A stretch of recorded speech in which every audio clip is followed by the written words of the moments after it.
Saludos a todos, bienvenidos. El capítulo mexicano de la Liga Internacional de Lucha contra la Epilepsia, CAMELICE, se honra en que nos acompañen el día de hoy a este ciclo de conferencias que hemos titulado Perlas en Epileptología. Para todos aquellos que conozcan por primera vez a CAMELICE, esta es una entidad académica sin fines de lucro que se encuentra afiliada a la Liga Internacional contra la Epilepsia, cuyo objetivo es promover entre los profesionales de la salud, pacientes y sus cuidadores, en colaboración con las autoridades, la adquisición de los recursos académicos, científicos y asistenciales para el entendimiento, diagnóstico y tratamiento de las personas con epilepsia. Esta entidad médica fue creada el 15 de noviembre de 1977 y en las actuales circunstancias nos vemos ahora complacidos en presentar a ustedes esta primera conferencia que va a estar organizada por un líder mundial en el campo, el doctor Máximo León, actual secretario del CAMELICE. Puede de alguna manera ir vaciando las preguntas que ustedes quieran hacer a nuestro ponente para que en su momento nosotros podamos elegir las preguntas y al azar y poder definir qué preguntas le hacemos al doctor Jorge. Entonces, para que vayan poniendo sus preguntas y en el transcurso de la charla podamos ir haciendo una dinámica de preguntas y respuestas. Sin más preámbulo, pues damos la palabra al doctor Jorge. Bienvenido, doctor. Bueno, gracias, Máximo. Gracias, Daniel. Y gracias a los laboratorios por haberme invitado. Es para mí un honor, como siempre, más que todo un placer estar con mis colegas de México. México tiene un lugar especial para mí en mi corazón. Es un país por el que he viajado mucho desde que era pequeño y me encanta su comida, su cultura, sobre todo su gente. Así que gracias, es un placer estar aquí de verdad. Y bueno, una de mis áreas de interés es la epilepsia neonatal y es un campo que ha estado cambiando y ha cambiado especialmente en los últimos 2 años. Así que estoy contento de compartir. Vamos a hablar de patrones electroclínicos de epilepsias neonatales. Y repito, epilepsias neonatales, no convulsiones neonatales. Bueno, vamos a hablar primero de la definición de las convulsiones neonatales, porque eso es importante. Y esa es una convulsión en los primeros 28 días de vida de un recién nacido de término, o sea, el primer mes. Pero también se define como las convulsiones limitadas a un periodo de 44 semanas de edad concepcional, que es edad gestacional, más la edad cronológica, o sea, cuántos días tiene el niño de haber nacido. Y eso es importante porque tenemos niños prematuros también. Rapidito vamos a tocar la epidemiología. Sabemos que la incidencia de convulsiones, si vemos el ser humano a través de la vida, es mayor en el periodo neonatal y cuando nosotros llegamos a los 70 años o más. Así que, no, ahí nos comparamos con el recién nacido. La incidencia en Estados Unidos, porque no tenemos muy buena epidemiología a veces en países latinoamericanos, no sabemos todavía, pero creemos que es mayor, es de 1 a 5 por 1000 recién nacidos. Eso es altísimo. Es más común en prematuros, como dije, en prematuros menores de 30 semanas de edad concepcional. Y es importante el concepto de que 1/3 de los recién nacidos que van a convulsionar van a entrar en un estado epiléptico. O sea, que tienen 30 minutos de convulsiones o la mitad de su electroencefalograma en el tiempo que lo monitorizamos es ocupado por convulsión. ¿Okay? Solo voy a hablar rápidamente de esto, no se preocupen. Vamos a ver, la mayoría van a ser videos y casos. Lo vamos a hacer práctico. Pero es importante saber por qué el cerebro de un recién nacido es más susceptible a convulsiones. Y es porque las neuronas inmaduras tienen un exceso intracelular de cloro. Como pueden ver acá, las bombas que tenemos para mantener el equilibrio en el recién nacido son diferentes al cerebro adulto. Ellos se manejan con un transportador que se llama NKCC1 y lo que hace es que mete cloro, que la concentración es mayor en el espacio extracelular, como sabemos, lo mete activamente, mete 2 cloros al mismo tiempo que mete sodio y potasio, o sea que está metiendo más cloro y esta célula va a llegar un momento en que va a tener más cloro que afuera.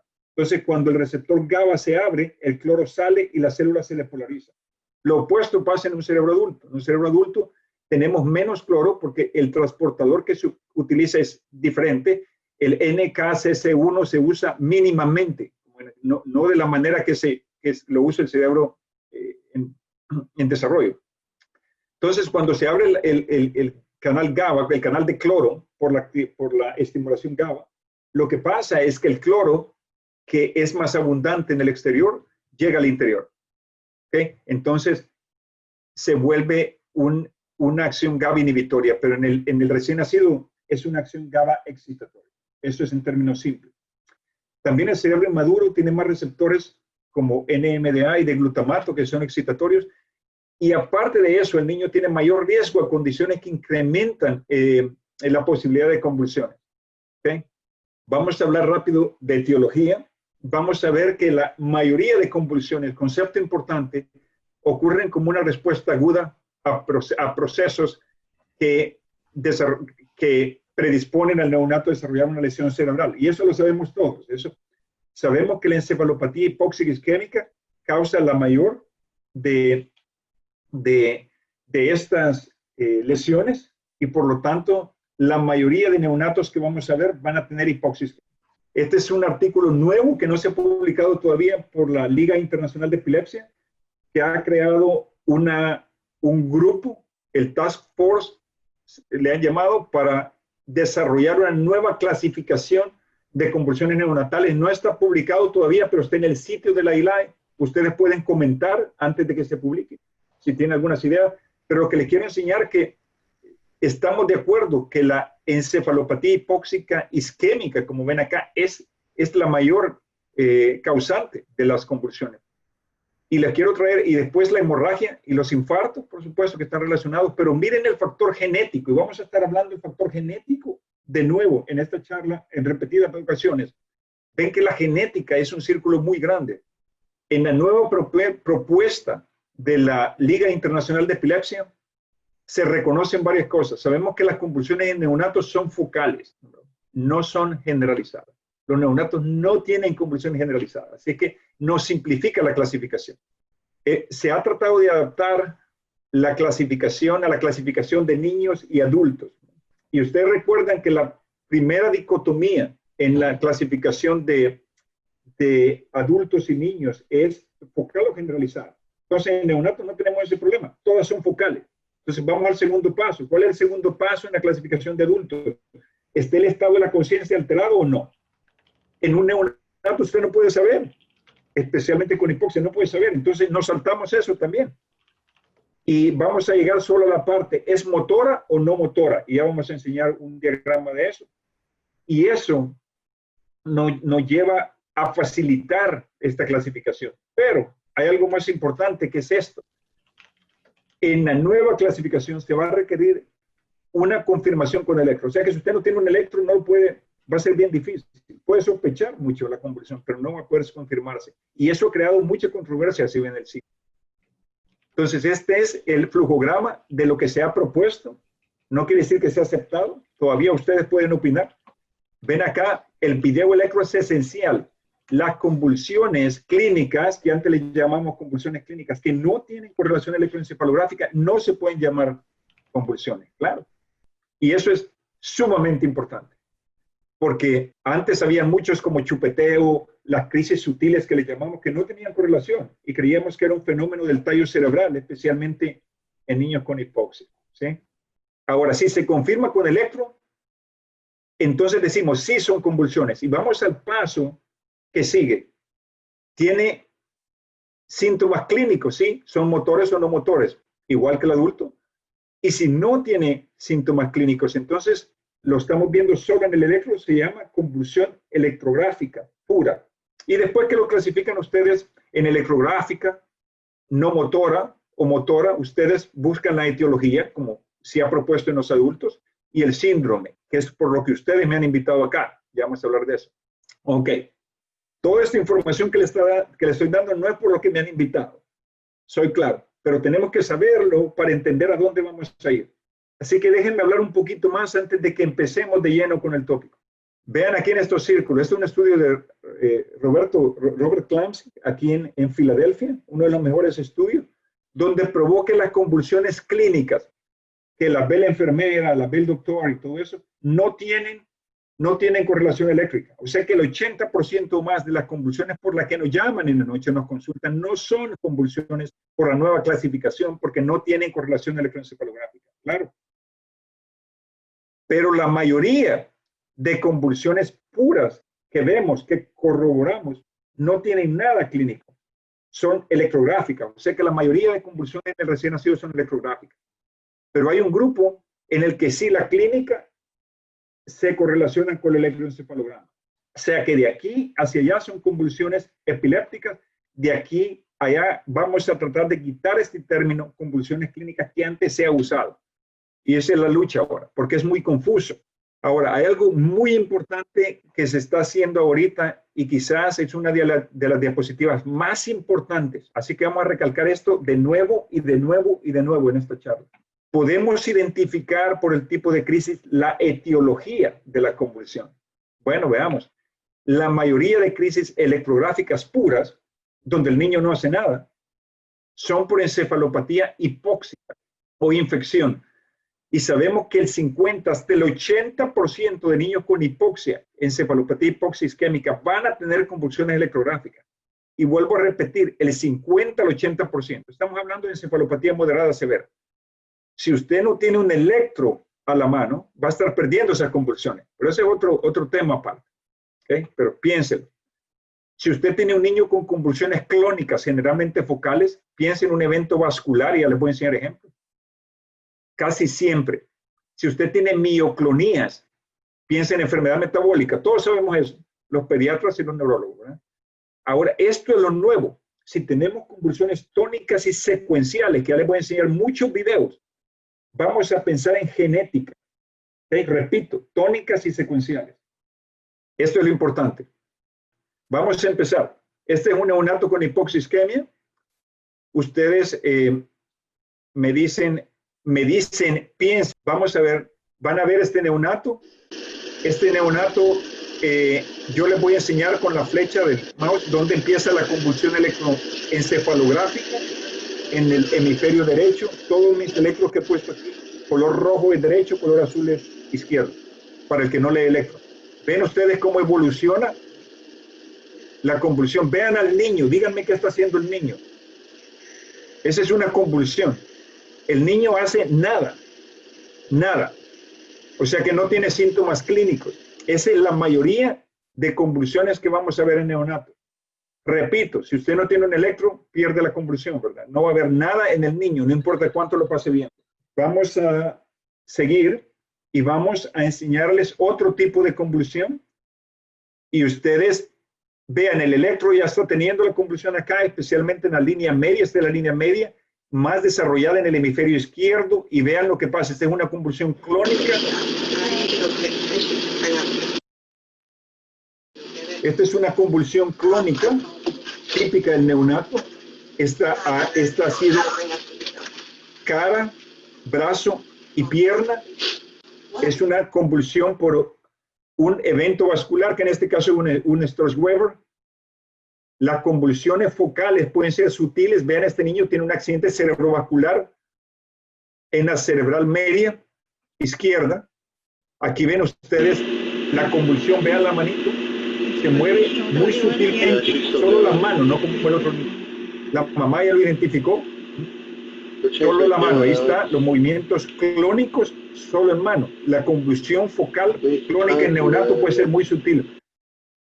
Ahora, las convulsiones clónicas pueden ser multifocales clónicas. No hay generalizada en neonatos. Generalmente no hay en que se han reportado. Vean acá, la convulsión clónica está en el lado derecho, porque es de lo más común. Podemos hablar después por qué. Y van a ver que luego está en la parte izquierda.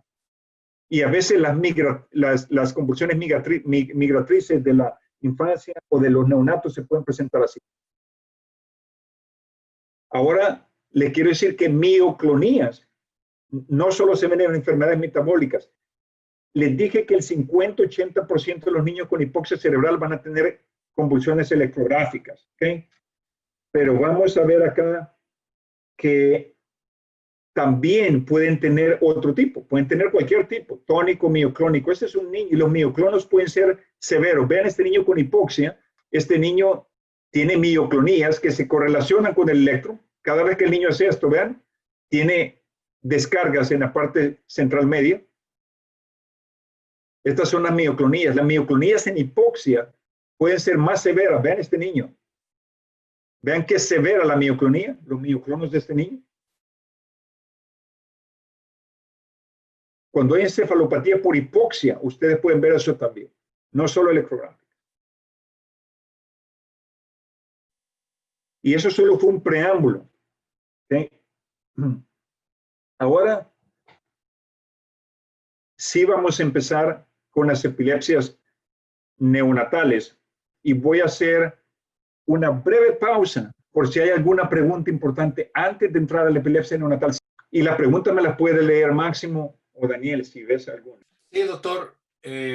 Preguntan, doctor Vidaurre, usted habla de convulsión cuando el paciente no presenta clínicamente ningún movimiento, pero si cuando eléctricamente tiene datos de actividad eléctrica, mi duda es en relación a si se diría que ese pequeño tiene una crisis epiléptica porque la vemos en el electroencefalograma, pero no podemos hablar de una convulsión como tal porque no se observa ningún movimiento. Creo que se refiere a las crisis electrográficas. Correcto, y gracias por traer esa buena observación, que es una observación que le he pensado yo acá. Acuérdese que la Liga Internacional de Epilepsia que está ahorita acaba de empezar y no ha traducido eso, y eso se lo hemos planteado a doctores de habla española como yo, porque para nosotros en español una convulsión significa un evento motor, pero acá solo tienen un término, no usan crisis, pueden usar, pero usan seizure. Y eso puede ser electrográfica, entonces ¿qué le llaman? Lo traduce como convulsión electrográfica, pero la palabra, yo he estado en controversia también, sería crisis electrográfica. ¿Okay? Es la traducción en español, pero no sé cómo se va a traducir en español, la verdad. Buenísima pregunta. Y eso, si a mí me pregunta, ahorita creo que estamos usando el término convulsión equivocadamente por cómo se percibe en Latinoamérica. A mí me gustaría llamarlo crisis, ¿verdad? Crisis clínicas o cuando son clínicas puede llamarlo convulsiones motoras, no motoras, pero cuando son electrográficas, quizás crisis electrográfica. Lo que pasa es que quieren usar un solo término, ¿me entiende? Porque usted va a usar convulsiones clínicas, motoras, no motoras, ya les voy a enseñar después lo que hay, y luego ya no usa la palabra convulsión, sino que crisis. Eso nos complica un poco en Latinoamérica. Yo prefiero el término crisis, pero solo es cosa de léxico. La verdad es que ese niño tiene una crisis electroencefalográfica que para motivos prácticos se trata lo mismo que una crisis clínica. Muy buena pregunta, gracias. Hacen otra pregunta desde Colombia.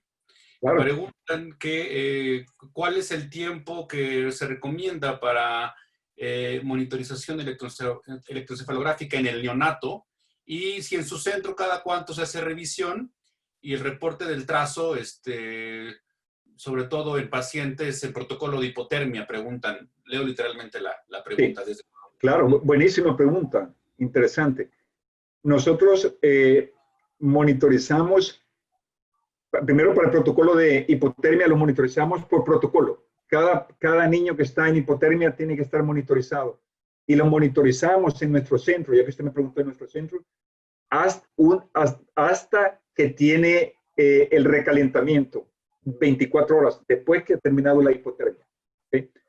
Ahora, se ha visto que usted generalmente puede perder en cierto grupo de neonatos si solo lo hace por una hora o por media hora, como hacemos, una hora hacemos el registro de neonatos, puede capturar mucho, pero puede perder ciertos. Nosotros preferimos en nuestro centro, si lo hemos conectado, 24 horas y desconectamos hasta que el paciente tiene 24 horas de no tener una crisis electrográfica. Si estamos buscando crisis electrográficas, o convulsiones, no tiene que tener nada, 24 horas, pero eso es basado en recursos, no todos hacen eso, nosotros tenemos, revisamos constantemente, tenemos los técnicos, están constantemente viendo, casi no fallan una crisis electrográfica. Nosotros lo revisamos múltiples veces al día porque estamos tratando a ese niño. Si el niño está en estatus, estamos pegados a ese monitor hasta que controlamos el estatus o decimos ya no vamos a tratar más porque nuestros fármacos le van a dar problemas. Creo que esto es lo mejor que podemos hacer. Ese es otro tópico, cómo tratar la condición o la crisis. Pero muchos centros que no tienen la disponibilidad de nosotros lo hacen 2 veces al día porque nosotros se hizo un estudio, nosotros participamos a ver qué capacidad tienen. Nosotros somos de los centros que tenemos más personal en Estados Unidos, con otros pocos, pero la mayoría solo lo hacen 2 veces. Y hay centros que no tienen ni siquiera electroencefalograma y usan electro de amplitud, que es otro tópico también. Y creo que es una muy buena opción cuando no tienen electroencefalograma. Pero el estándar es un electroencefalograma. Y ya ven, tenemos que hablar, otra vez vamos a hablar de esos tópicos que son interesantes. Lo que me están preguntando es más interesante todavía. ¿Qué deberíamos de hacer cuando no tenemos recursos? A mí me gusta mucho ese tópico. Lástima que no tenemos el tiempo. Pero bueno, sigamos. Esto es por lo que ustedes me han invitado. Porque son importantes las epilepsias neonatales. Vean que las convulsiones agudas sintomáticas de lo que me están preguntando la mayoría de ustedes, que son electroencefalográficas, están acá. ¿Sí? No estamos hablando de eso. Por eso está bueno que las preguntas hayan sido aparte. Ahora vamos a empezar a hablar de esto. Concentrémonos en esto. Vean que las epilepsias neonatales pueden representar hasta el 15% en estudios más nuevos. 6% decíamos antes, 15%. Eso es bastante. ¿Cuáles son los síndromes epilépticos de origen en el periodo neonatal? Bueno, tenemos 2 que son más benignos o autolimitados, como se llaman ahora. Ya no usamos el término benigno, pero la convulsión neonatal no familiar y familiar, pero un pronóstico muy favorable. Y tenemos 2 que son encefalopatías epilépticas, el síndrome de Ohtahara, y vamos a hablar más, y la encefalopatía mioclónica. Voy a empezar solo a introducir de una manera ligera los síndromes más benignos, que antes le llamábamos benignos. Uno es las convulsiones neonatales no familiares, y voy a hacer énfasis en eso, no familiar. Estas suceden entre el día 2 y 7, o sea, la primera semana en un neonato, pero generalmente el día 5, por eso se le llama crisis del 5º día. Fíjense que las descripciones generalmente son clónicas y unilaterales, o sea, el niño hace esto, como el que le enseñé. Clónicas y unilaterales en la mayoría de reportes. Pueden tener un componente tónico, y gente ha descrito tónico crónico, aunque ha habido mucha controversia. ¿Y por qué tónico crónico? Si fue asimétrico, fue multifocal, pero apnea se ha documentado, y vamos a hablar porque eso es importante. Las crisis o convulsiones son cortas pero frecuentes, y usualmente llegan a estado epiléptico, o sea, muchas. Los recién nacidos normales no tienen historia familiar, por eso se llama, mire acá, no familiar. Son recién nacidos que todo está bien, usted le hace un trabajo diagnóstico y no va a encontrar nada. En el electro interictal, lo que encontramos es lo que se llamó por los franceses, principalmente Dr. Pruin, theta pointu alternante, que quiere decir que es una actividad teta puntiaguda, difusa, intermitente. Eso es lo que vemos. Ahora, las convulsiones generalmente paran espontáneamente y no recobran. Los niños se recuperan completamente, muy buen pronóstico, por eso se llama benigno. Pero en ciertos de ellos se ha descrito retraso cognitivo, más nuevo. Se pensó en varios niños, se encontró deficiencia de zinc y han visto rotavirus, diarrea en ciertos niños, neonatos que tuvieron eso. Pero miren esto, eso es importantísimo. Muchos de ellos tuvieron mutaciones de nuevo o de novo en el canal de potasio, subunidad Q2, KCNQ2, que vamos a hablar, que es el causante de la epilepsia neonatal benigna familiar. Entonces pudo haber sido que muchos de estos niños que hemos reportado han sido en realidad un síndrome, que es el síndrome de los canales de potasio, que cuando la mutación era de nuevo no tenían historia familiar, ¿no? Piensen. La incidencia de este síndrome se consideró el 7%, eso es altísimo en las convulsiones neonatales, pero después de los 80 ya no hubieron reportes. Y especialmente después de los 90, recuerden que esta mutación se descubrió ahí por el 98. Entonces es bien controlado. Es un síndrome que yo todavía pienso que habremos estado descubriendo ciertas patologías genéticas. Acá no sabemos, es un síndrome no específico. Por eso me voy a concentrar más en el segundo síndrome benigno, epiléptico benigno que vemos. Convulsiones neonatales familiares autolimitadas. les digo benigno porque sé que todos tenemos eso benigno en nuestra mente, pero ya le llamamos autolimitadas. Las convulsiones son similares, ya ve la similitud, la primera semana. Las convulsiones acá pueden ser clónicas, claro, pero son tónicas asimétricas principalmente. Y vamos a ver videos de esto, no se preocupen. Y ven aquí que tienen apnea y cianosis. Apnea es algo muy característico de este síndrome, que se reportó también en los familiares. Los recién nacidos, igual que el anterior, son normales, pero tienen historia familiar positiva. Esa es la diferencia. O sea que si usted se pone a pensar, antes que no teníamos genética, nosotros los clínicos hicimos una muy buena labor en clasificar estos síndromes autolimitados en no hay historia familiar, puede ser algo más, o hay historia familiar y es genética, ¿me entiende? Pero no habíamos descubierto lo genético. Es bien difícil. Y el futuro, yo creo que esto que le estoy dando es pasado, ya es pasado. Vamos a empezar a diagnosticar epilepsias desde el punto de vista genético. Vamos a ir de un genotipo hacia fenotipos. Pero ni modo, lo tenemos en la Liga Internacional de Epilepsia. Así es que vamos a mencionar esto. Las mutaciones que lo causan son canales de potasio Q2 y Q3, localizados en cromosoma 28. Vamos a hablar después de esto. El 15%, ven acá, desarrollan epilepsia. Solo el 15%. Vemos convulsiones febriles, convulsiones del tipo rolándico aquí. Vemos problemas cognitivos en ciertos niños, no tan benignos como pensamos antes. Los fenotipos son variados y dependen del efecto funcional que tenga la mutación. ¿Cuánto afecta el canal? Ya veremos más adelante. La penetrancia en familias es del 85%. O sea, si una mamá lo tiene, bien probable que lo tengan los. Este es un niño con este síndrome familiar. Los voy a traer desde muy temprano en esta charla a patrones electroclínicos, que eso es lo importante, más que clasificación y dónde pongo este síndrome. Vamos a ser prácticos. Este es el electrointerictal que, como lo ven en un neonato, es generalmente normal, unas pocas puntas aquí en la región central. Pero vean, aquí empieza la crisis, la convulsión, llamamos convulsión porque es clínica, la convulsión, y van a ver este patrón de electrodecremento o atenuación, que no lo ven en neonatos. Los neonatos tienen convulsiones como las que enseñé anteriormente, focales. Este es un patrón más generalizado. Pero vean la convulsión. La convulsión es tónica, típica tónica asimétrica. Lastimosamente este niño estaba enrolladito y no lo tratamos rápido y funcionó, así que no pude grabarles otro. Aquí va, el niño está dormido y pronto van a ver que tiene una apnea también, no va a llorar. Aquí empieza rápidamente, hay un electrodecremento en el electro, acá está plano y el niño gira su cabeza a la derecha, asimétrico, extiende las piernas, ven ese patrón tónico asimétrico, no está respirando. La respiración no está ahí porque tiene una contracción tónica hasta ahora. Ahora va a empezar a llorar y tiene esa secuencia de esa convulsión clónica asincrónica y llora. Entonces pasó de esa fase tónica a la fase clónica asincrónica en una secuencia y tuvo apnea. Eso es muy típico. Ahora sí empezamos. O sea que me voy a quedar ahora principalmente con las encefalopatías epilépticas, las otras dos, Ohtahara y la epilepsia mioclónica temprana, que son encefalopatías en realidad. Son estas dos, la encefalopatía epiléptica infantil temprana, descrita por el doctor Ohtahara, y la encefalopatía mioclónica temprana. Tiene que ver qué importante es esto, qué importante es reconocer síndromes epilépticos, encefalopatías epilépticas.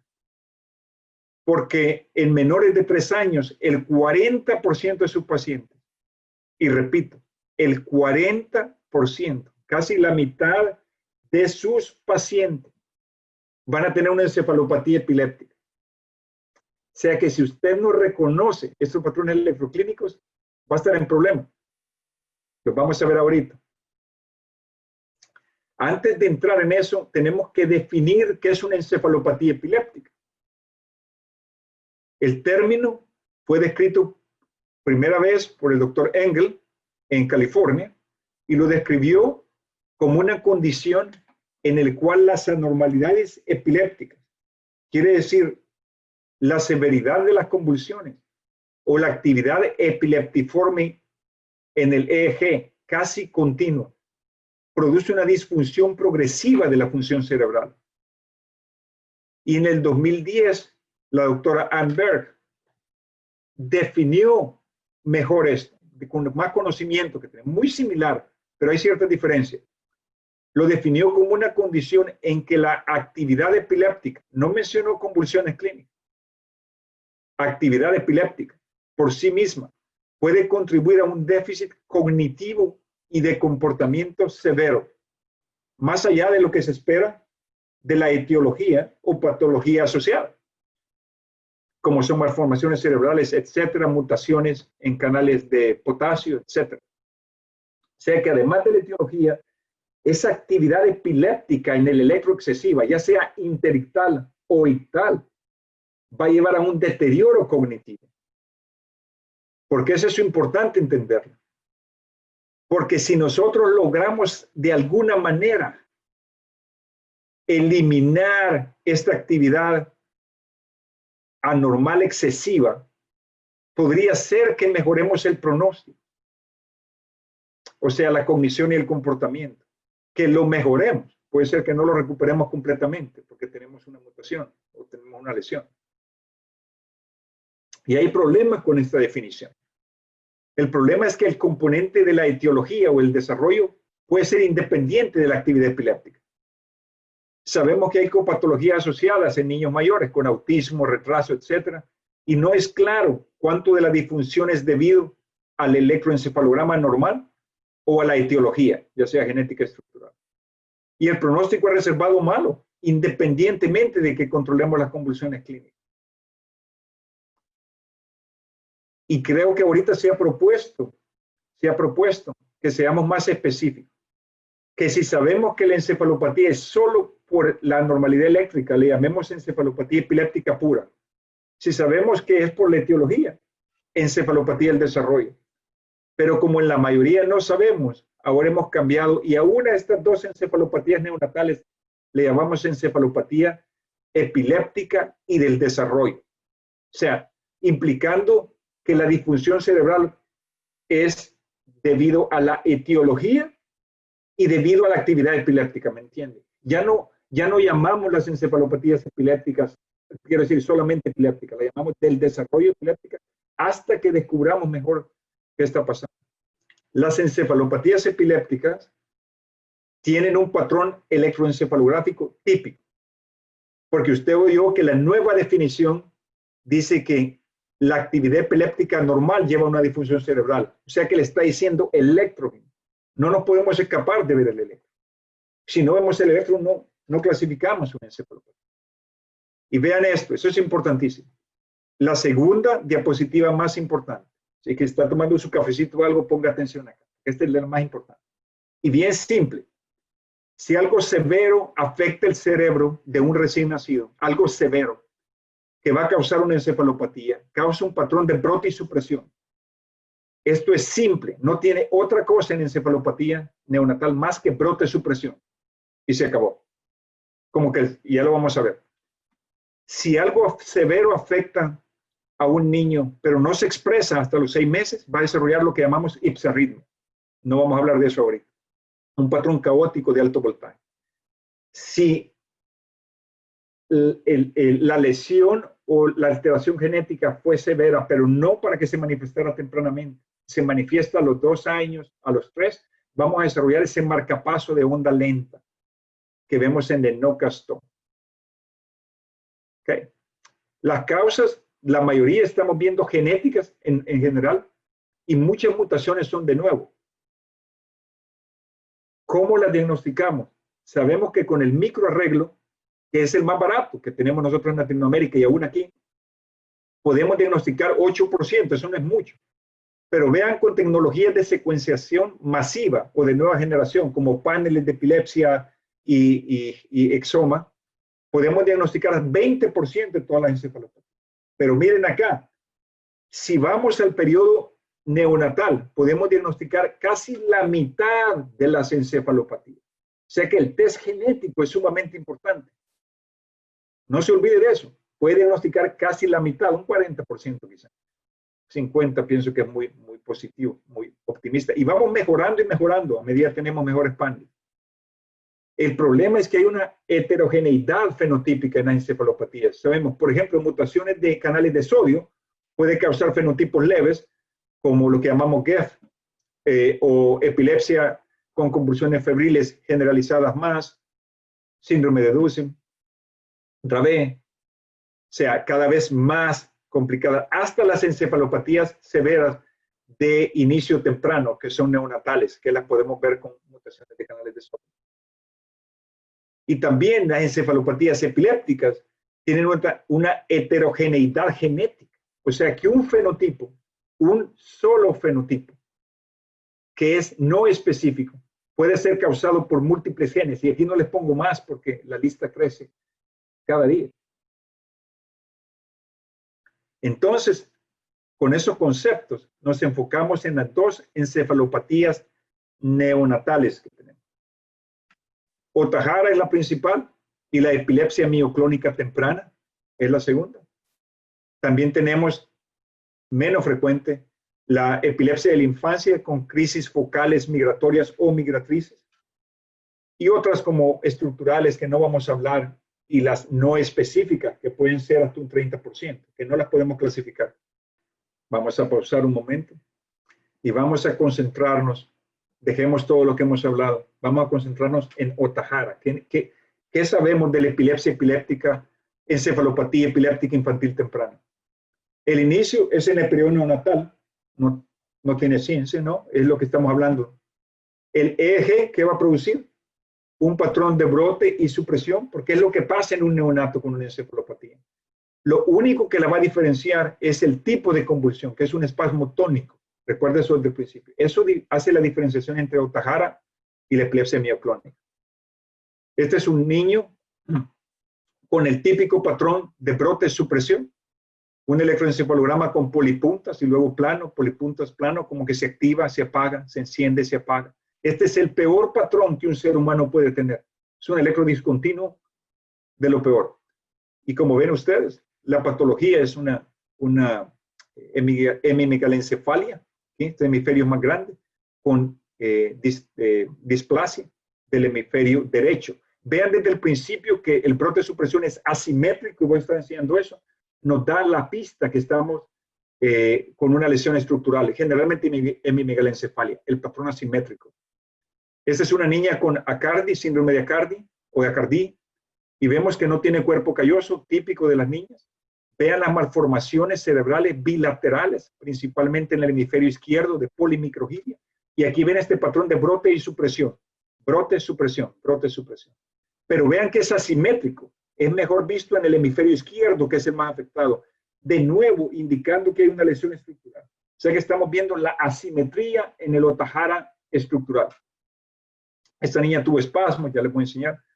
No vean la resonancia si pueden, solo vean el electro y vean este patrón de brote, supresión, y piensen ustedes, les dije, el lado izquierdo es azul, el lado derecho es rojo. Vean ustedes dónde está más marcado, dónde es más plano la parte de atenuamiento, dónde es más visible las polipuntas en el hemisferio izquierdo. Y cuando ven, este es otro niño que no tiene el hemisferio izquierdo levemente agrandado, pero vean qué gruesa es la corteza con polimicrogiria. Esta es una hemimegalencefalia, una variante, y puede ser diagnosticada solo por el electro de brote de supresión. ¿Cuáles son los patrones del brote de supresión? Brote de supresión en Ohtahara se dice que es constante, que no cambia, pero les voy a decir que no es nada de 100%. Este es un niño, yo se los he probado con Ohtahara, hemimegalencefalia. En vigilia, los periodos de supresión son menores, son más largos y más planos en sueño.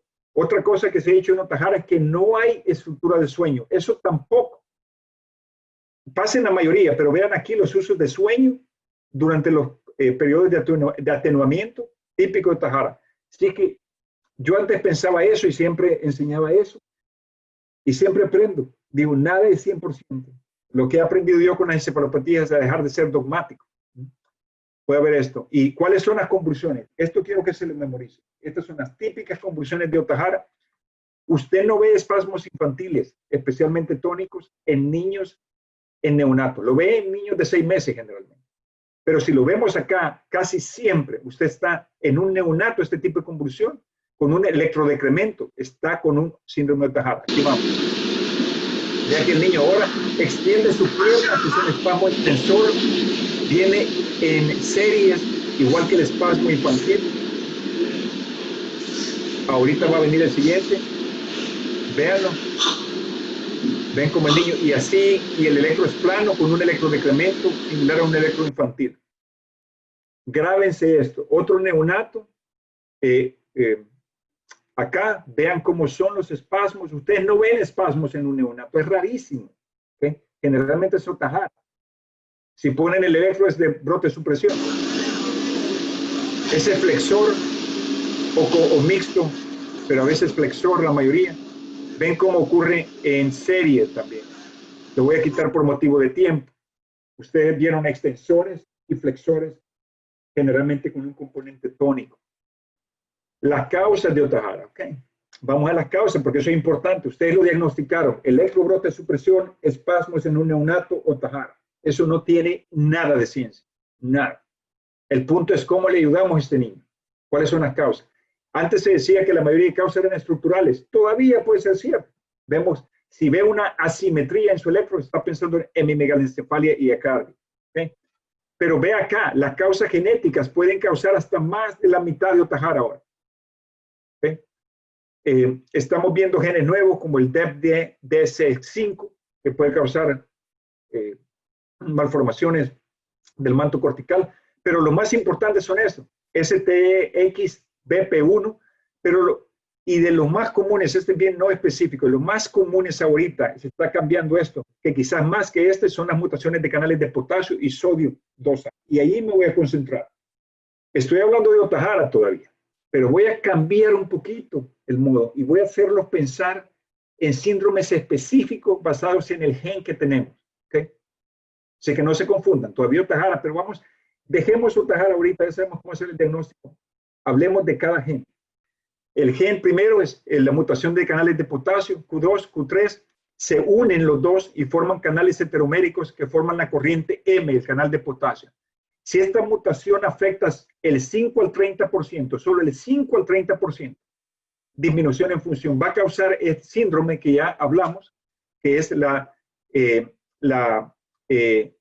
síndrome de epilepsia neonatal benigno familiar. Y tenemos la mamá y las 3 niñas normales, un síndrome muy benigno. ¿Okay? Les voy a enseñar otro video de ese síndrome. Este es usted lo pueden encontrar ya, lo publicamos aquí en nuestro centro, un paciente de nosotros. Pueden verlo cuando quieran, no tienen que grabarlo, pero les voy a enseñar lo mismo. Vean este patrón, aquí está la convulsión, un patrón de electrodecremento, que lo vemos en estas mutaciones de potasio, K2. Vean la convulsión asimétrica. Vean la convulsión asimétrica, la cabeza hacia la derecha, los brazos hacia la izquierda y hay apnea. El niño no está respirando. Se vuelve cianótico y luego llora y va a empezar con la crisis crónica, asincrónica, como le llaman los franceses. ¿Lo ven? Crónico, asincrónico. El mismo niño con otra convulsión. Vean el patrón del electrodecremento. Manos hacia la derecha ahora, cabeza hacia la izquierda. El mismo niño con otra asimetría. Y ven cómo se pone cianótico. El niño está muy azul, no respira, típico de las convulsiones en estas situaciones de potasio. Y luego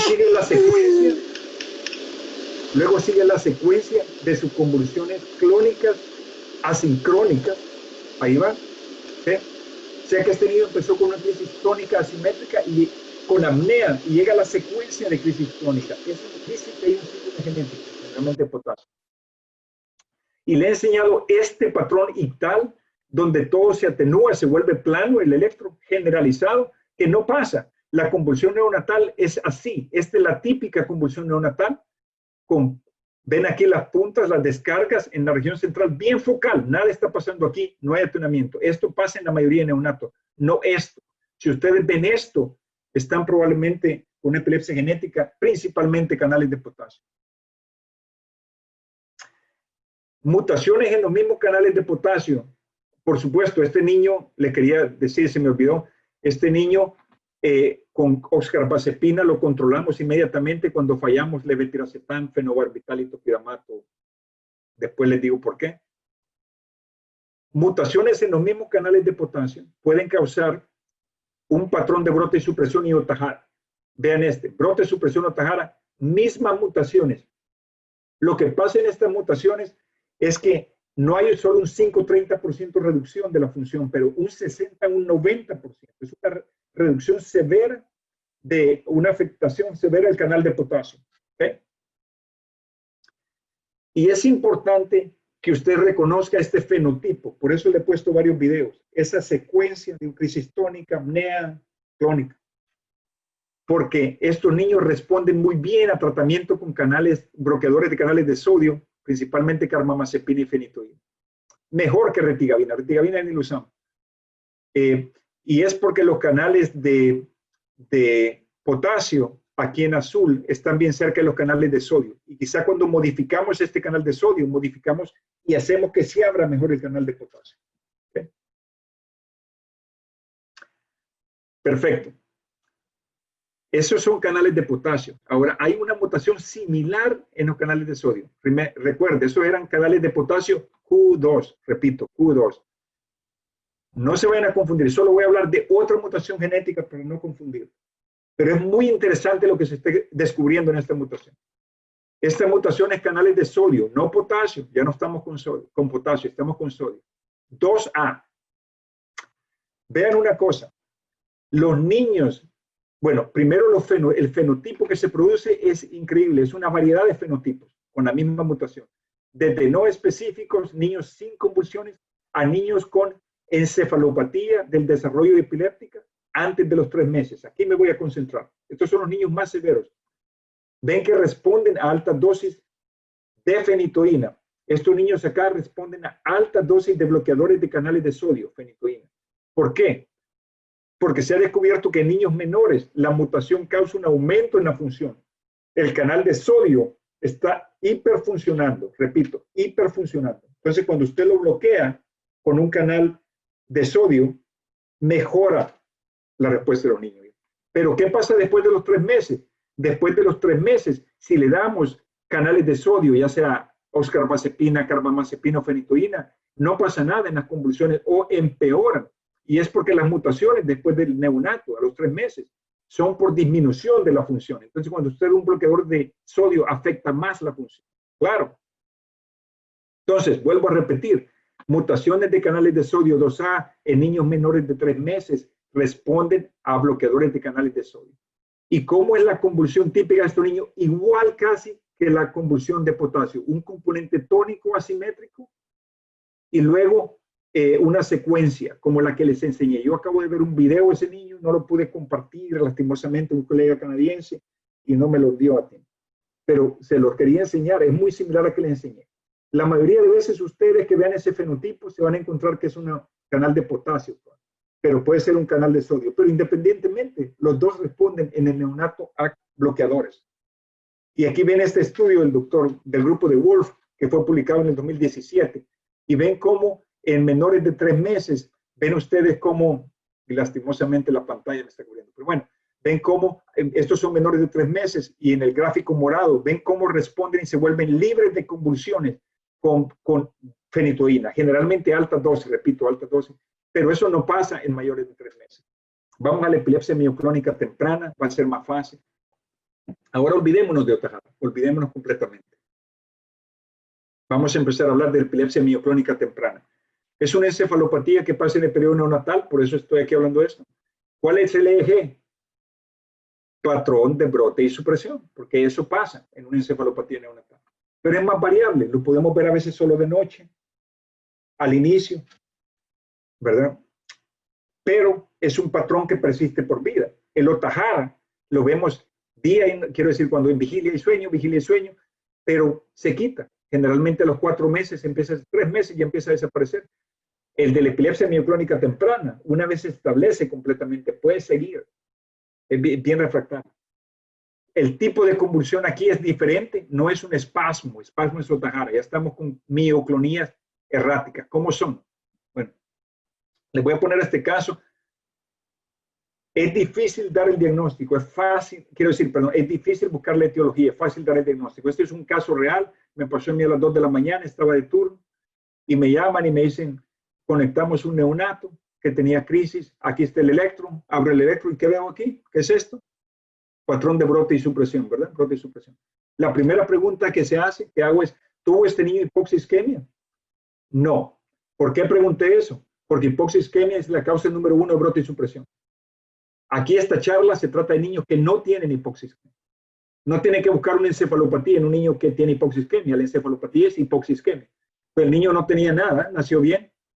Entonces digo, entonces, ¿cuáles son las únicas 2 opciones que tengo? Ohtahara o encefalopatía mioclónica temprana. Vamos a ver el tipo de convulsión. El niño empezó a convulsionar bien rápido y aquí está.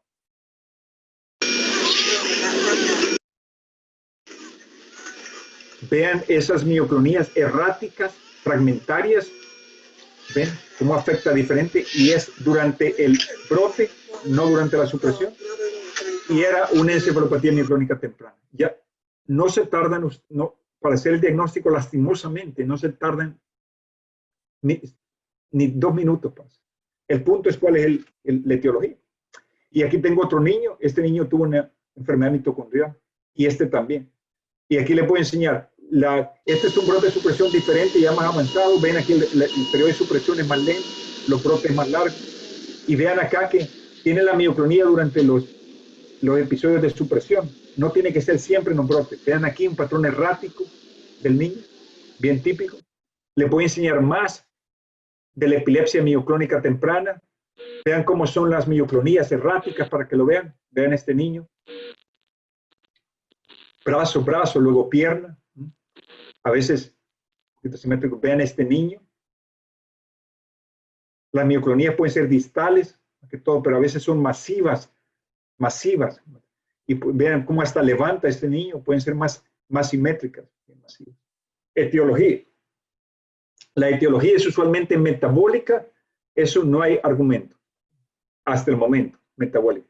Muchas series de grupos que han visto más hiperglicinemia sin ketosis no ha sido nuestra experiencia. Tenemos 2 casos, pero no ha sido nuestra experiencia. Acidemia metilmalónica, etcétera. Cualquier enfermedad metabólica puede causar esto. Raramente epilepsia dependiente de peridoxina. Pero ahora vemos más genética. Y no les quise poner todos los genes que hay, porque ahorita estamos revisando esos genes en algo que estamos escribiendo. Y no los quise marear, pero aquí quería poner puntos suspensivos. Tenemos muchos. Puse de los más importantes, de los primeros que se hicieron. El tratamiento refractario. La mitad de los niños mueren.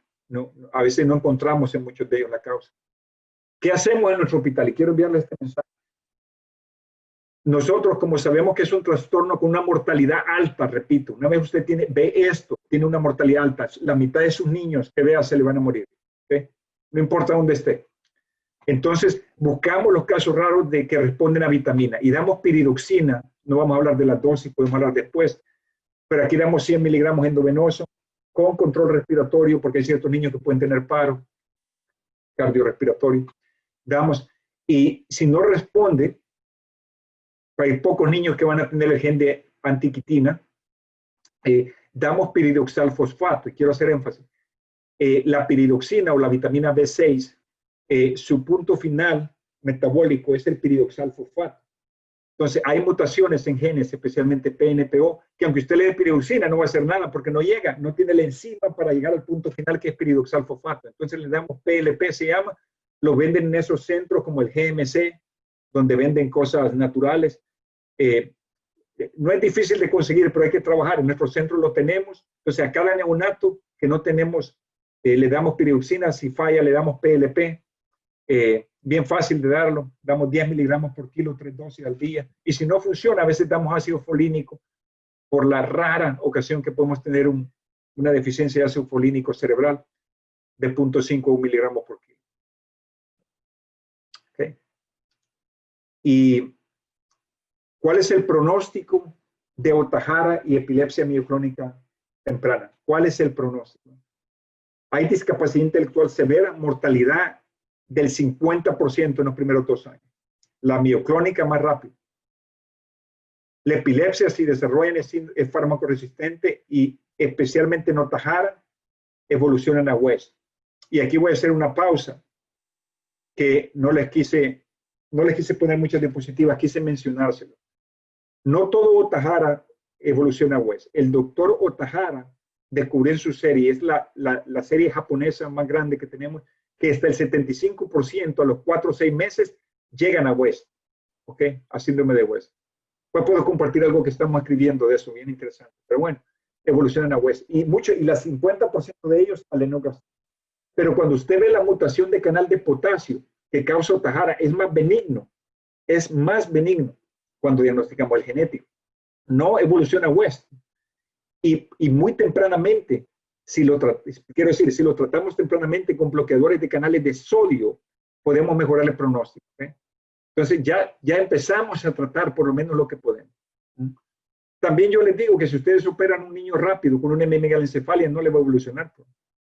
Solo quiero darles esta diapositiva para ponerles un poco de controversia, que el síndrome de Ohtahara y la encefalopatía mioclónica temprana se han considerado parte del mismo espectro, porque el electro es similar.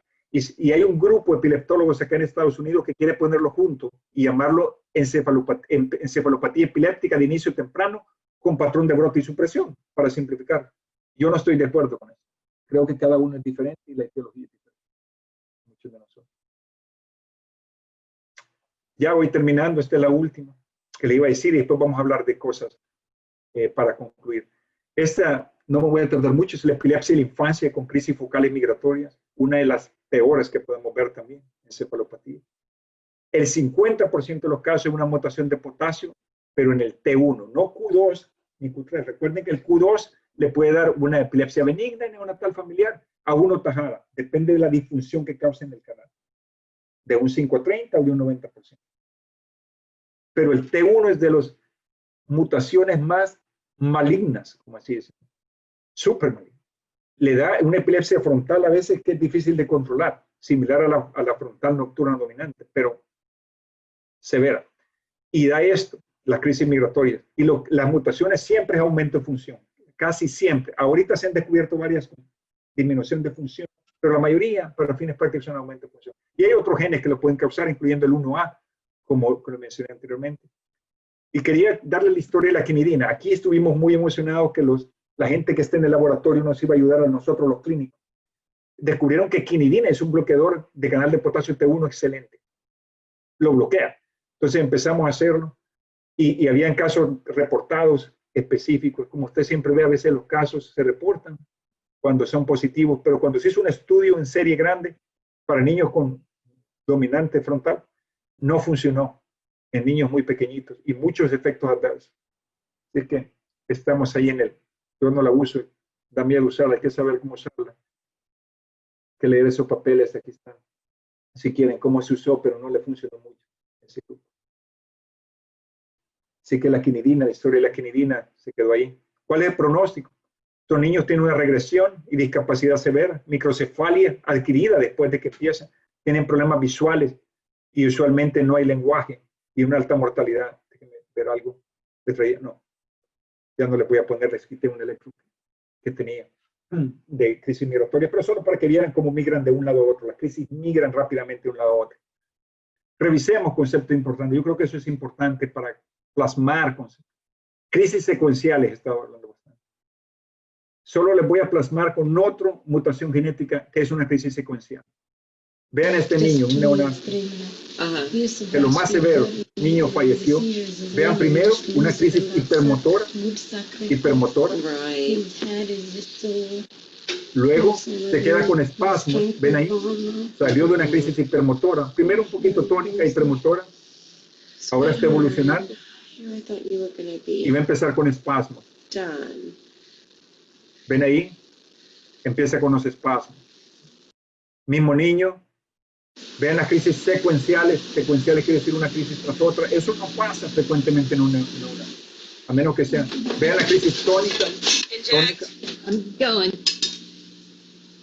Ahí ven que lo están inyectando porque lo estamos evaluando para cirugía. Por eso estamos inyectando un isótopo. Pero bueno, vean al niño. Okay, Vean ahora, empieza con los espasmos. Un niño con esta mutación, lastimosamente yo lo vi cuando solo lo habíamos descubierto en niñas, la mayoría de niñas. Vean qué importante es la mutación CDKL5, que afecta hasta el 30% de niñas, inicio temprano. Y si ustedes van a buscar a neurología, el Journal de Neurología, aquí voy a poner la referencia, ven que un grupo descubrió por primera vez que las crisis secuenciales, secuencia hipermotora, como la que les enseñé, tónica y espasmos, era característica de CDKL5, casi para diagnosticarlo. No es así. Nosotros vimos a este niño con crisis que venían del otro lado, que podían ser tónica, hipermotora, espasmos o solo tónica, espasmos. El punto es la secuencia. Entonces nosotros quisimos publicar este caso, no nos lo aceptaron, pero para decir que no era así. No es la secuencia específica, no hay secuencia específica, es solo secuencia. Y para terminar, les digo, esta es la nueva clasificación que la ILAE está proponiendo. Vean cómo enfatizan la crisis secuencial aquí. Y esto solo para resumir, vimos que las crisis clónicas son por accidente cerebrovascular, las crisis mioclónicas, aún la encefalopatía, problemas del metabolismo, tienen que busquen problemas de vitaminas. Las crisis secuenciales pueden ser genéticas o canalopatías. Voy a enfatizar que el canal de potasio Q2 es uno de los más importantes que van a ver y tiene esas crisis secuenciales con un inicio tónico, con apnea, y el electro va a demostrar este electrodecremento. Hay que reconocer la importancia de la etiología genética. Vean este estudio, el registro neonatal en Estados Unidos, donde se buscaron de 600 recién nacidos quienes tenían epilepsia, que es el tema que me han puesto ustedes a dar. Vieron que el 13% fueron diagnosticados con epilepsia. Y de ellos, la mitad eran encefalopatías epilépticas. ¿Okay? Y de los genes más frecuentes que vimos en Estados Unidos, la etiología más común cuando se encontró fue la mutación de canal de potasio. Entonces, en conclusión, la epilepsia neonatal se debe a una causa genética. Esa fue la conclusión de ellos. Y se debe enviar un panel genético para informar acerca del pronóstico y manejo. Ahora, los niños que sobreviven experimentan epilepsia farmacoresistente y a veces pueden evolucionar a West y Lennox-Gastaut. Y el inicio de tratamiento debe ser temprano cuando sea posible. Porque si no, vamos a tener esta evolución para recalcar las epilepsias, las encefalopatías del desarrollo y epilépticas.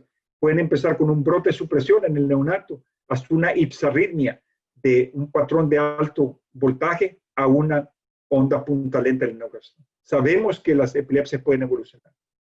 Y si hay una manera donde tempranamente, cuando el niño empiece con una primera convulsión o esté con su encefalopatía neonatal, podemos parar esa evolución. Quizás podemos evitar esa disrupción neuronal y que lleguen a las encefalopatías como esa.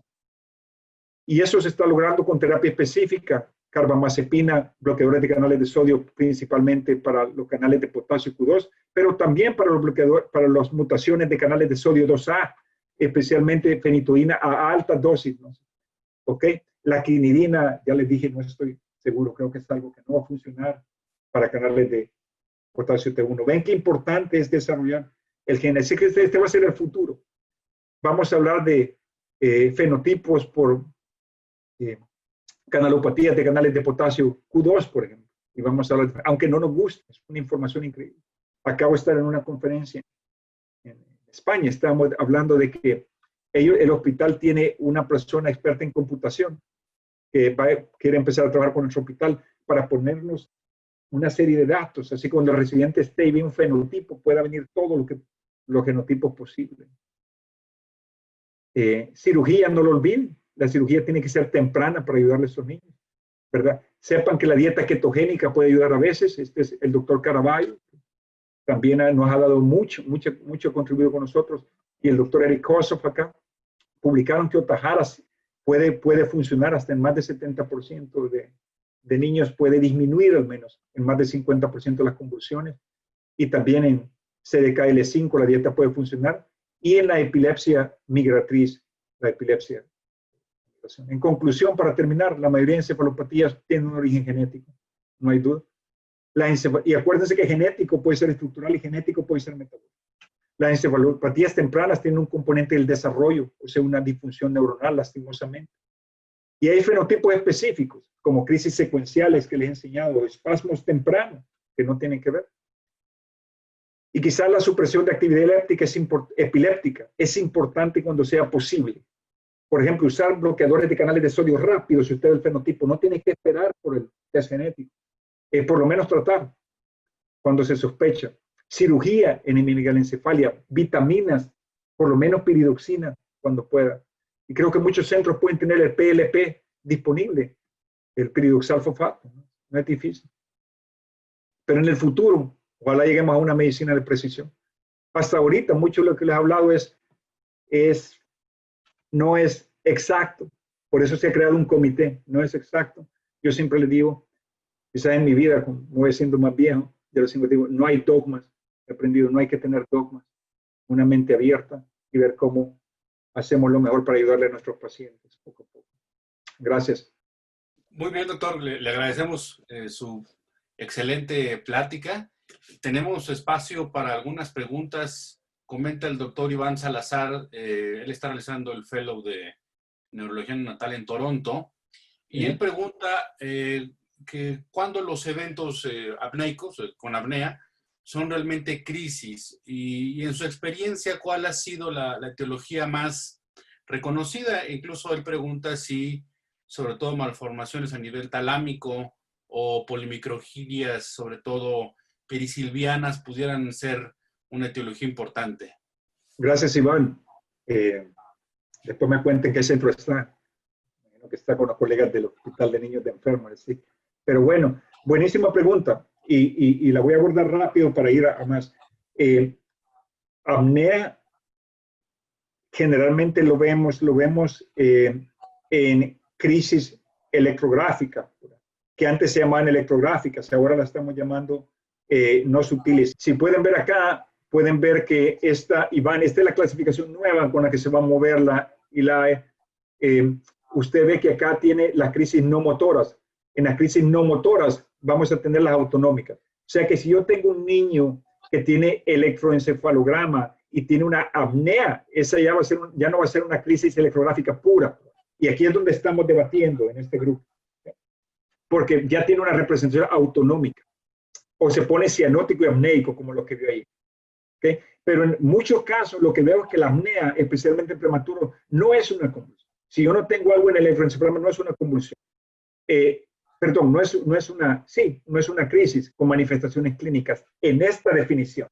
Ahora, voy a hacer un punto, porque usted me hizo la pregunta más controversial. Si se va al sitio de la ILAE, va a ver que el grupo de Italia ha mencionado esto. Y esto es lo que ellos dicen.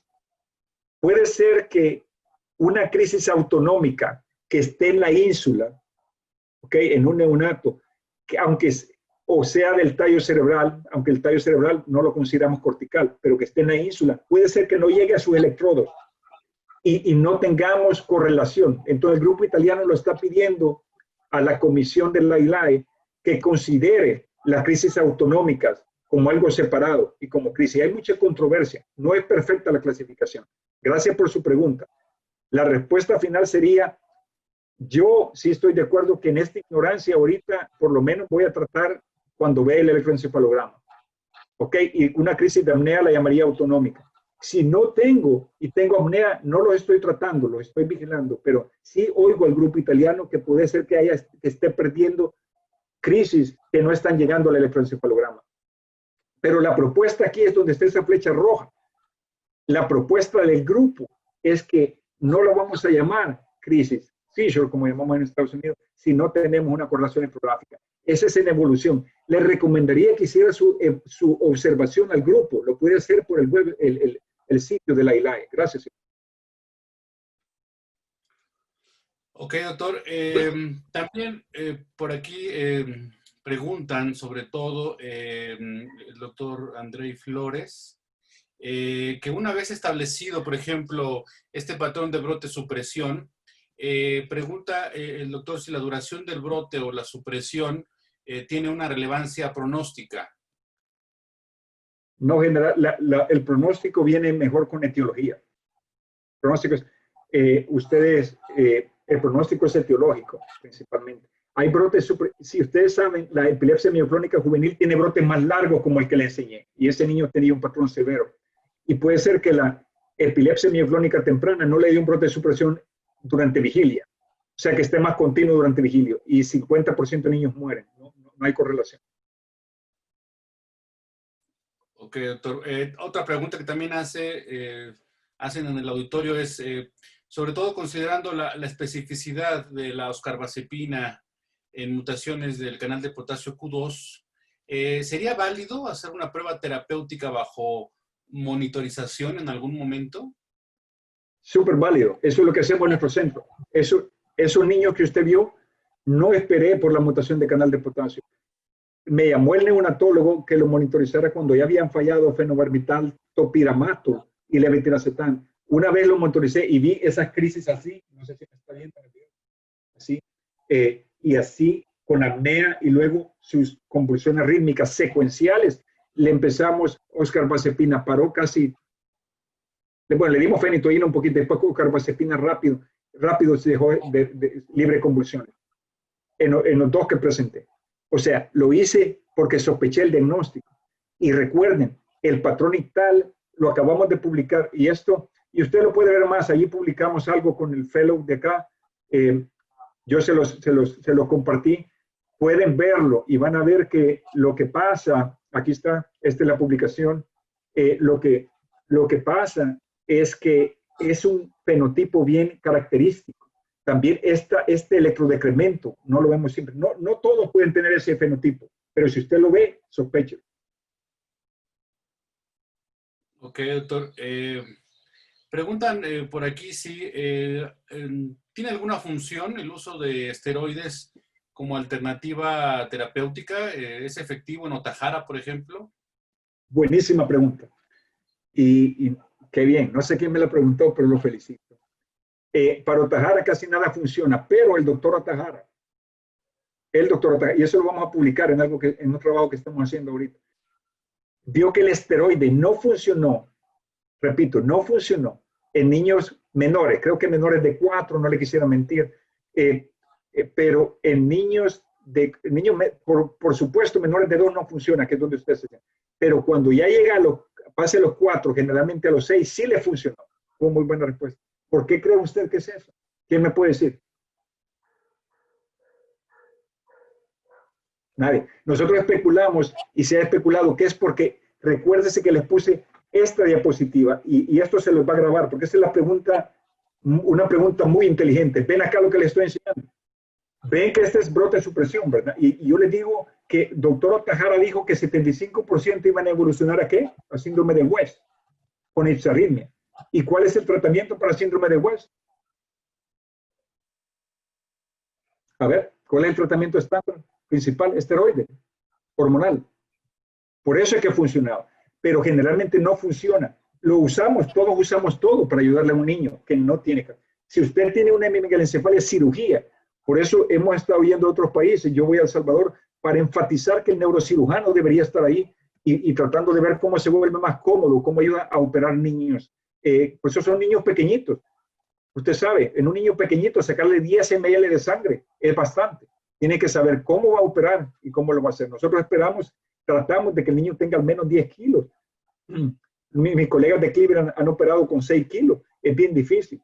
Si usted tiene un trastorno estructural, sabe usted que la cirugía es. Mientras tanto, usted puede ponerle cualquier cosa al niño, va a ser bien difícil, ¿verdad? Medicamentos se han tratado, dietas se han tratado en Ohtahara, ¿verdad? Y hay que hacerlo. Rara vez la piridoxina, si tienen spam, rara vez la piridoxina puede dar un síndrome de Ohtahara, no solo mioclónico. Entonces, siempre que tengan eso, no pierden nada en ponerle vitamina B6. ¿Otra pregunta? Sí, preguntan si nos podría hablar un poco sobre la relevancia clínica del efecto paradójico que las benzodiazepinas tienen en la actividad electrográfica y las crisis neonatales por disfunción de los canales de cloro. Definitivamente. Es muy rapidito acá. Ya lo tengo. ¿Ven esta diapositiva? Lo que pasa es que cuando se usa una droga GABAérgica, va a abrir un canal de cloro, ¿no? Entonces, hacer B negativa estamos inhibiendo. Eso lo sabemos. Entonces, este es un adulto. Cuando usted abre el canal de cloro, hay más cloro afuera. Entonces, el gradiente va a ir hacia adentro, va a inhibir y va a tener un efecto inhibidor. Vea lo que pasa en el neonato. Como tiene un transporte activo de cloro, hay más cloro adentro de la célula que afuera. Cuando usted abre el canal, ¿qué va a pasar? En vez de que se metan el gradiente negativo del cloro, el gradiente negativo del cloro va a salir y va a quedar la célula más positiva, la va a depolarizar y la va a excitar. Y aquí lo ve. Y eso es lo que pasa en el neonato. Ahora, se usó un medicamento que se llama bumetanida. No quiero hablar mucho de eso, pero falló mucho, dio problemas y no ayudó mucho con fenobarbital, que era un bloqueador de este transportador. Ok, doctor. Nos da la chance de unas preguntas más y comentan por acá, sobre todo, bueno, en algunos centros es difícil acceder a una resonancia magnética en un neonato, pero en particular recomienda alguna secuencia prioritaria para poder tener una aproximación diagnóstica en el contexto de identificar disgenesias muy pequeñas, diminutas. Sí, depende. Nosotros tenemos una secuencia, cada centro tiene una, lo llamamos secuencia de epilepsia, pero primero tenemos el tipo de máquina.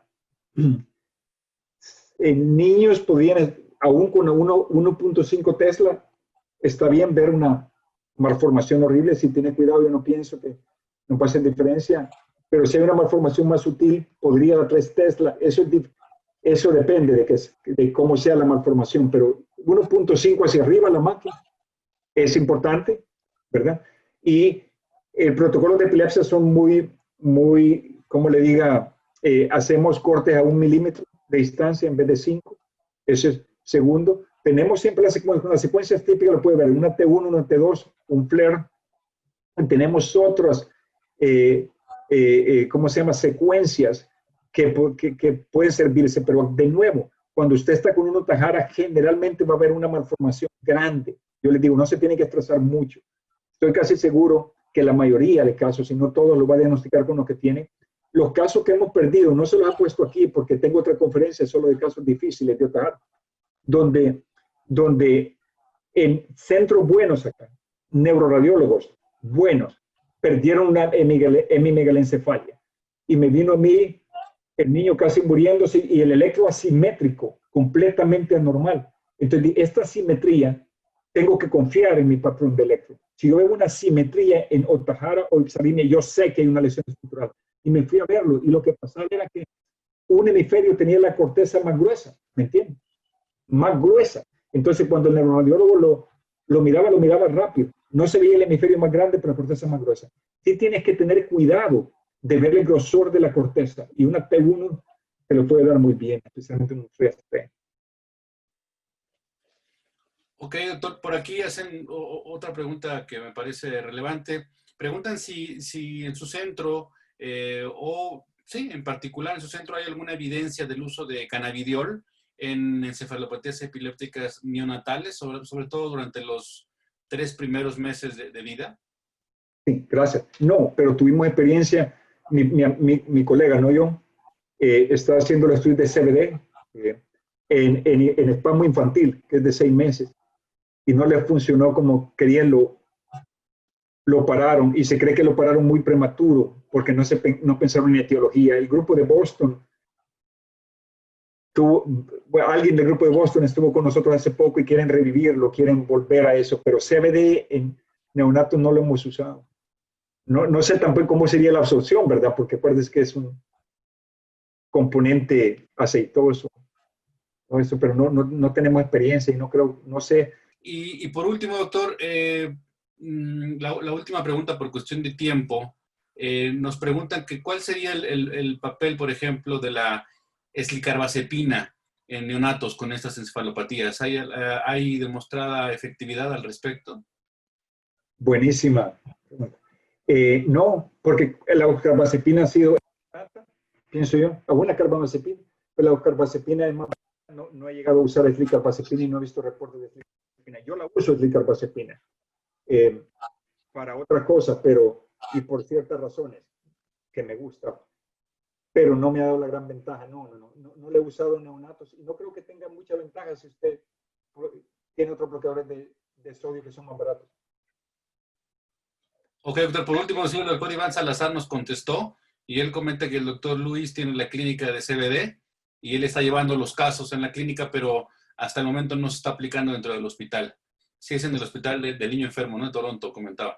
Sí, Y bueno, sí. pues, para finalizar, pues prácticamente por cuestión de tiempo agradecemos al doctor Jorge Vidaurre y a todos los asistentes por sus interesantes preguntas.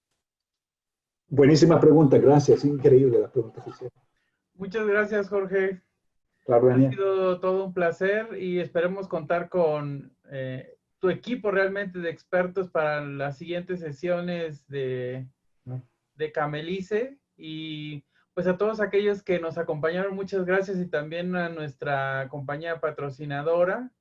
Ha sido también para nosotros un placer poder compartir el tiempo de esta tarde y esperamos que podamos tener más colaboraciones y participaciones tanto académicas como científicas, y pues dejaremos tus datos en nuestra página de internet camelice.org, Gracias, claro. y abierto la invitación al siguiente evento que está planeado en septiembre, particularmente para los que hicieron algunas preguntas sobre espasmo infantil, que ya le estaremos dando la información. Muchas gracias. Gracias, Daniel. Muchas gracias y buenas tardes a todos. Buenas tardes a todos. Hasta luego.